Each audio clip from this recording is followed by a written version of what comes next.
కిబో accounts మీద January 1 అయిపోయిన వెంటనే నేను ఒక ప్రకటన ఇవ్వదలుచుకున్నాను. అంటే ఇప్పుడు జరుగుతున్న దానికి ప్యారలల్గానే, కొత్తగా ఏం కాదు. ముగింపు అంటే ఎక్కువ రోజులు ఈ అకౌంట్స్ అలా ఉండడం అనే దాన్ని కాకుండా యాజ్ ఎర్లీ యాజ్ పాసిబుల్ ఇవన్నీ క్లోజ్ అయిపోయి, అంటే వాళ్ళు వాడుకోవడం లేదా అలా అమ్మేసుకోవడం లేదా కొనుక్కుని మెర్జ్ చేసుకోవడం. అమ్మేసుకోవడం అంటే నేను నాకు ఆశిస్తాను అనమాట.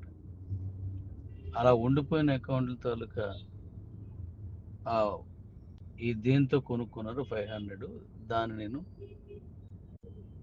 నేను ఇచ్చేస్తాను అనమాట. అది ఎలాగా ఏంటి అనేది జనవరి 1 తర్వాత నేను చెప్తాను. యాజ్ రీజ్గా మీరు కంటిన్యూస్గా మీరు చేసుకెళ్ళిపోండి. ఎందుకంటే ఇంక ఈ అకౌంట్ అయితే వాడుకోవాలి, లేదంటే ఎవరికైనా ఇచ్చేసుకోవాలి, లేకపోతే కంపెనీ దాని డబ్బులు ఇచ్చేయాలి. మీకు డిసెంబరులో కల్లా నేను క్లియర్ చేస్తానని గతంలో చెప్పడం జరిగింది.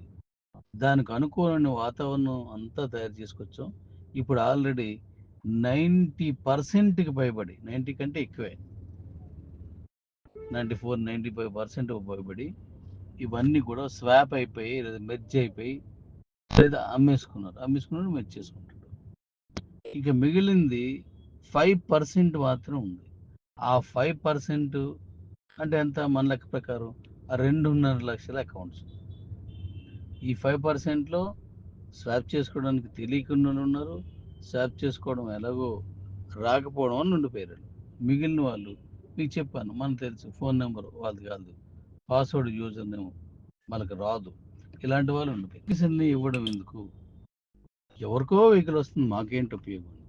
మీకు ఉపయోగం అనేది మీ అకౌంట్ ఎలా వాడుకోవాలని చెప్పడానికి కొంతమంది కావాలి. ఇప్పుడు ఉదాహరణకి కిబోలో మీరు చేయడానికి మనం సెల్ అని, బండి అని, కార్ అని ఇచ్చాం కాబట్టే ఇంత క్రౌడ్ వచ్చింది, ఇంతమంది తెలిసింది. అందువల్లే మనకు ఆయన ఈరోజు ఇంత రేటుకి వెళ్తాం. మరి ఆ రోజు అందరూ కార్లు తీసుకోలేదు, అందరూ బళ్ళు తీసుకోలేదు, పోనీ అందరూ సెల్ కూడా తీసుకోలేదు. గిఫ్ట్ అనేది కొంతమందికి ఉంటుంది. క్లాస్ ఫస్ట్ తక్కువ మంది ఉంటారు, అంతేగాని క్లాస్లో ఉన్న 30 మెంబర్స్ ఉంటే 30 మెంబర్స్ ఫస్ట్ రారు.